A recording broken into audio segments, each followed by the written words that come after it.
এভাবে চলতে চলতে প্রায় 3টি বছর পার হয়ে গেল। 3 বছর পার হওয়ার পরে আল্লাহ রাব্বুল আলামিন নবী করিম সাল্লাল্লাহু আলাইহি সাল্লামকে প্রকাশ্যে ঘোষণা দিয়ে দ্বীনের দাওয়াত দেওয়ার নির্দেশ দিলেন। কোরআন মাজিদের সূরা শুআরার 214 নম্বর আয়াত নাজিল হলো, ওয়া আউযির আশিরাতাকাল আকরাবিন, যে আপনি আপনার নিকটাত্মীয় যারা আছে, বংশের লোকজন যারা আছে, তাদেরকে আপনি দ্বীনের দাওয়াত দিন। তো ওই সময় একটা সিস্টেম ছিল, যদি গুরুত্বপূর্ণ কোনো খবর প্রচার করতে হতো তাহলে উঁচু কোনো পাহাড়ে উঠে, মক্কার যে পাহাড়গুলো ছিল জাবালে আবি কুবাইস, সাফা মারোয়া, এই জাতীয় পাহাড়ের উপরে উঠে এটা ঘোষণা করতে হতো। এবং ঘোষণা করার আগে মক্কার গোত্রগুলোকে আহ্বান করতে হতো। আহ্বান করলে তারা একত্রিত হতো। যারা উপস্থিত হতে পারছে না, বিশেষ কোনো ব্যস্ততা আছে, তারাও কোনো প্রতিনিধি পাঠিয়ে দিত। এটা তৎকালীন সময় একটা প্রচলিত সিস্টেম ছিল। তো নবী করিম সাল্লাল্লাহু আলাইহি ওয়াসাল্লাম তিনি সাফা পাহাড়ের উপরে উঠলেন এবং তিনি লোকদেরকে ডাকতে লাগলেন, ইয়া বানি ফেহের, ইয়া বানি আদি, এভাবে ডাকতে লাগলেন। কুরাইশের যতগুলো শাখা গোত্র ছিল সবগুলো গোত্রকে নাম ধরে ধরে তিনি ডাকতে লাগলেন। সবাই একত্রিত হয়ে গেল। যারা আসতে পারলো না তারা প্রতিনিধি পাঠিয়ে দিল। সবাই একত্রিত হওয়ার পর নবী করিম সাল্লাল্লাহু আলাইহি সাল্লাম তাদেরকে বললেন যে আপনারা তো আমার ব্যাপারে জানেন, আমি আপনাদের মধ্যে বেড়ে উঠেছি, আমি আপনাদের সন্তান। তা আমি যদি বলি এই যে পাহাড় আপনারা দেখতে পাচ্ছেন, এই পাহাড়ের পিছনে একদল অশ্বারোহী শত্রু, তারা আমাদের উপরে, এই মক্কাবাসীর উপর আক্রমণ করার জন্য প্রস্তুত হয়ে আছে, তারা মক্কায় লুটতরাজ করার জন্য রেডি আছে। আপনারা কি আমার কথা বিশ্বাস করবেন? উপস্থিত যারা ছিলেন সকলেই এক বাক্যে বলে উঠলেন, হ্যাঁ, আমরা অবশ্যই আপনাকে বিশ্বাস করব, কারণ আমরা কখনো আপনাকে মিথ্যা কথা বলতে দেখি নাই। আপনি আমাদের আল আমিন, আপনি সদা সত্য বলেন, আমরা আপনার কথা বিশ্বাস করব। নবী করিম সাল্লাল্লাহু আলাইহি সাল্লাম তখন বললেন যে আমি আপনাদেরকে একত্ববাদের দাওয়াত দিচ্ছি, তাওহীদের দাওয়াত দিচ্ছি। আল্লাহ রাব্বুল আলামিন আমাকে আপনাদের কাছে নবী বানিয়ে পাঠিয়েছেন। যদি আপনারা এই দাওয়াত গ্রহণ না করেন তাহলে আমি আপনাদেরকে কঠিন শাস্তির ব্যাপারে সতর্ক করছি। আল্লাহ রাব্বুল আলামিন তিনি অত্যন্ত দয়ালু এবং অত্যন্ত কঠোর শাস্তিদাতা। নবী করিম সাল্লাল্লাহু আলাইহি সাল্লাম যখন এই কথাগুলো বললেন, একত্ববাদের কথা বললেন, তো উপস্থিত লোকজনের মধ্য থেকে অনেকেই প্রচণ্ডভাবে ক্ষিপ্ত হলো। বিশেষ করে নবী করিম সাল্লাল্লাহু আলাইহি সাল্লামের আপন চাচা আবু লাহাব, যিনি নবী করিম সাল্লাল্লাহু আলাইহি সাল্লামকে তার জন্মের পর থেকে আগলে রেখেছেন, ভালোবেসেছেন। নবী করিম সাল্লাল্লাহু আলাইহি সাল্লামের জন্মে তিনি অনেক খুশি হয়েছিলেন, এমনকি নিজের দাসী সুহাইবাকে আজাদ করে দিয়েছিলেন। নবীজির দুধ পান করানোর দায়িত্ব তার উপর ন্যস্ত করেছিলেন। সেই আবু লাহাব তিনি প্রচণ্ডভাবে ক্ষিপ্ত হয়ে উঠলেন এবং নবী করিম সাল্লাল্লাহু আলাইহি সাল্লামকে যা খুশি তাই বলে গালমন্দ করতে লাগলেন। একটা পর্যায়ে বলতে লাগলেন যে তাব্বান লাকা লিহাযা জামাতানা, তোমার ধ্বংস হোক, বরবাদি হোক, তুমি কি এই কথা বলার জন্য আমাদেরকে ডেকেছো? নাউযুবিল্লাহি মিন যালিক। সে নবী করিম সাল্লাল্লাহু আলাইহি সাল্লামকে ধ্বংস হওয়ার কথা বলছে। চরম পর্যায়ের বেয়াদবি সে করল। তো কোনো ব্যক্তি যদি ইসলাম গ্রহণ না করে, কোনো ব্যক্তি যদি শিরকের পথে থাকে, কুফুরের পথে থাকে, তাহলে সে গজবের পথে আছে, সে ভুল পথে আছে। কিন্তু তার ব্যাপারে আল্লাহ রাব্বুল আলামিন চূড়ান্ত ব্যবস্থা ততক্ষণ পর্যন্ত নেন না যতক্ষণ পর্যন্ত সে বেয়াদবি না করে, ধৃষ্টতা প্রদর্শন না করে। বহু কাফের যারা একসময় নবীজির বড় বড় দুশমন ওনারা ছিলেন, পরবর্তীতে ইসলাম গ্রহণ করেছেন। যেমন আমরা হযরত ওমর ফারুকের কথা জানি।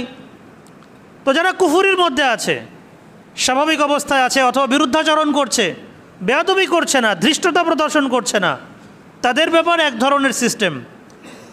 আবু লাহাব তো অতটুকুর উপরে ক্ষান্ত ছিলেন না। উনি নবীজির চাচা, যিনি এতটা ভালোবেসেছেন, এত কিছু করেছেন, এভাবে পুরোপুরি বিপরীতে চলে যাওয়া, নবীজির সাথে এই ধরনের খারাপ আচরণ করা এবং নবীজির ধ্বংসের কথা বলা, তাব্বান লাকা লিহাযা জামাতানা, এই বিষয়টা আল্লাহ রাব্বুল আলামিনের কাছে একদমই ভালো লাগে নাই, পছন্দ হয় নাই। এবং বেয়াদব যারা হয়, ওই যে একটা কথা আছে ফার্সিতে, বেয়াদব মাহরুম গশত আজ ফজলে রব, যারা বেয়াদব তারা আল্লাহর অনুগ্রহ থেকে বঞ্চিত হয়ে যায়। আবু লাহাব যখন বেয়াদবি করল নবীজির সাথে, আল্লাহ রাব্বুল আলামিন সূরা অবতীর্ণ করে দিলেন, তাব্বাত ইয়াদা আবি লাহাব। এই সূরা তখন নাজিল হয় যে হ্যাঁ আমার নবী, আপনি ধ্বংসপ্রাপ্ত হবেন না, আমি আপনার সুনাম সুখ্যাতিকে কিয়ামত পর্যন্ত অক্ষুণ্ণ রাখবো, আপনার দিনকে টিকিয়ে রাখবো। ধ্বংস তো সে হবে যে আপনার ধ্বংসের জন্য দোয়া করছে। আল্লাহ তাআলা সূরা নাজিল করলেন। আবু লাহাব তখন বড়ই উত্তেজিত অবস্থায় ছিল, সে একটা কিছু করেই ফেলবে। আবু তালিব তখন এগিয়ে এলেন এবং তিনি নবী করিম সাল্লাল্লাহু আলাইহি সাল্লামকে উত্তেজিত জনতা থেকে প্রোটেকশন দিলেন, নিরাপত্তা দিলেন। এবং তিনি বললেন যে ভাতিজা, তুমি যে দ্বীনের দাওয়াত দেওয়ার ব্যাপারে আদিষ্ট হয়েছ, তুমি এটার কাজ করে যাও, আমি তোমাকে সর্বাত্মক সহযোগিতা করব। কিন্তু আব্দুল মুত্তালিবের দ্বীনকে ছেড়ে দিয়ে নতুন কোনো ধর্ম গ্রহণ করতে আমার মন সায় দেয় না। আমি তোমার দ্বীন গ্রহণ করব না, কিন্তু তোমার নিরাপত্তার জন্য সর্বোচ্চ আমি করব। কেন তিনি করবেন? ওই আব্দুল মুত্তালিব, আবু তালেবের বাবা, তিনি তো বলে গিয়েছিলেন। এবং নবী করিম সাল্লাল্লাহু আলাইহি সাল্লামের প্রতি আবু তালেব অনেক বেশি দয়াদ্র ছিলেন, অনেক বেশি রহমশীল ছিলেন। তা আবু তালেব তিনি তার কথা রেখেছেন। নবী করিম সাল্লাল্লাহু আলাইহি সাল্লামকে তিনি আগলে রাখতে লাগলেন এবং বলেন, ভাতিজা তুমি তোমার কাজ করে যাও, আমি আছি তোমার সাথে।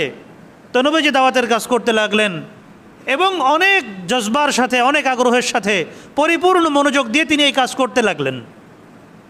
মক্কার মুশরিকদের মধ্যে একটা গুঞ্জন সৃষ্টি হয়ে গেল, কি করা যায়, এটাকে আটকে দেওয়ার কি উপায়, কি পদ্ধতি। অনেক লোকজন ইসলাম গ্রহণ করছে, নবীজি প্রকাশ্যে দাওয়াত দিচ্ছেন, মক্কার সর্দারদের মধ্যে কয়েকজন মুসলমান হয়ে গেছেন। তো একবার তারা সিদ্ধান্ত নিল, প্রায় 25 জন কাফের সর্দার, নেতা পাতিনেতা সব মিলিয়ে তারা একযোগে আবু তালেবের কাছে আসলো, তার ঘরে আসলো এবং বলল যে আপনার ভাতিজা তো আমাদেরকে খুব বিরক্ত করছে, আমাদের দেবদেবীকে গালমন্দ করছে, আমরা তো এগুলো বসে বসে দেখতে পারি না, আপনি আপনার ভাতিজাকে নিষেধ করে দিন, সে যেন মসজিদে না যায়, মানে মসজিদে হারামে যেন না যায়, বাজার ঘাটে মানুষকে এগুলোর দাওয়াত না দেয়, তার কাছে ওহি এসেছে, সে ঘরের মধ্যে বসে পালন করুক, অন্যকে দাওয়াত দেওয়ার কি দরকার তার। আমাদের দেশে, আমাদের সমাজে দেখেন না, অনেকে বলে যে তোমার ইসলাম তুমি ঘরের মধ্যে বসে পালন করো, লোকদেরকে বলার দরকার কি। মক্কার কাফেররা ঠিক এই ক্যাটাগরির কথা বলল। তো নবী করিম সাল্লাল্লাহু আলাইহি সাল্লামের চাচা আবু তালেব তিনি নবীজিকে ডাকার জন্য পাঠালেন, একজনকে পাঠালেন, দেখো মুহাম্মদ কোথায় আছে। নবীজি আসার পরে তিনি বললেন, ভাতিজা আমি তো তোমার সাথে আছি, তুমি দাওয়াতের কাজ করছো, কিন্তু পুরো মক্কাবাসী আমাদের বিরুদ্ধে চলে গিয়েছে, অবস্থা এখন এমন, দেখো তুমি এর থেকে একটু বিরত হও, এমন কিছু করো না যার ফলে আমাদেরকে বিপদে পড়তে হয়। পরিস্থিতি সামাল দিয়ে যতটুকু তোমার পক্ষে করা সম্ভব ততটুকু করো, বেশি কিছু করলে তুমিও বিপদে পড়বা, আমরাও বিপদে পড়ব, আমরা তো এই পরিস্থিতি সামাল দিতে পারবো না। মক্কার এত এত লোকজন আজকে আমার কাছে এসেছে, প্রত্যেক গোত্র থেকে প্রতিনিধি এসেছে, নেতারা এসেছে, কি করব বলো, তুমি একটু মানিয়ে চলো। নবী করিম সাল্লাল্লাহু আলাইহি সাল্লাম তখন বললেন, চাচা আমার কাছে যে দিন এসেছে, আমার কাছে আল্লাহর যে দিন এসেছে, যদি আমার এক হাতে সূর্য এনে দেওয়া হয়, আমার আরেক হাতে চাঁদ এনে দেওয়া হয়, এরপরেও আমি এই দিনের দাওয়াত থেকে পিছপা হব না, আমি দিনের দাওয়াত থেকে পিছপা হব না, যতক্ষণ না আল্লাহ রাব্বুল আলামিন এই দিনকে বিজয় করবেন অথবা আমার জীবন বিপন্ন হয়ে যাবে, আমি থামব না। আবু তালেব বললেন, ঠিক আছে ভাতিজা, তুমি তোমার কাজ চালিয়ে যাও, আমি আছি তোমার পেছনে, যা কিছু হোক, পরিস্থিতি যাই হোক, আমি তোমাকে ছাড়ব না, আমি তোমাকে সঙ্গ দিয়েই যাব, তুমি কাজ চালিয়ে যাও। সুবহানাল্লাহি ওয়া বিহামদিহি। তো নবী করিম সাল্লাল্লাহু আলাইহি সাল্লাম দ্বীনের দাওয়াতের কাজ করতে লাগলেন। কিন্তু আবু তালেব তিনি প্রথম দিন যে কথা বলেছিলেন যে আমি তোমাকে সঙ্গ দিব, কিন্তু আব্দুল মুত্তালিবের ধর্ম ছাড়তে আমার মন চায় না, তিনি তার ওই কথার উপরেই ছিলেন। সারাটা জীবন নবীকে এতটা সহযোগিতা করেছেন, এতটা সেবা করেছেন, এতভাবে আগলে রেখেছেন, কিন্তু ইসলাম তার নসিব হয় নাই। কেন নসিব হয় নাই? কারণ তিনি ইসলামকে চান নাই। আল্লাহ তাআলার রাসূল, আল্লাহ তাআলা কাউকে ইসলাম গ্রহণ করতে বাধ্য করেন না। যদি বাধ্য করতেন তাহলে তো আর পরীক্ষা হতো না। আল্লাহ তাআলা দুনিয়াতে আমাদেরকে পরীক্ষা নেওয়ার জন্য পাঠিয়েছেন। তো আমরা নবী করিম সাল্লাল্লাহু আলাইহি সাল্লামের দাওয়াতি জীবন সম্পর্কে জানছিলাম। আল্লাহ রাব্বুল আলামিন আমাদেরকে ইসলামের উপর অটল অবিচল থাকার তৌফিক দান করুন। নবীজি যেভাবে মানুষকে দাওয়াত দিয়েছেন, দ্বীনের দাওয়াতের এই কাজ আমাদেরকেও করার তৌফিক দান করুন। আমরা সকলে বলি আমিন। ওয়া আখিরু দাওয়ানা আলহামদুলিল্লাহি রাব্বিল আলামিন।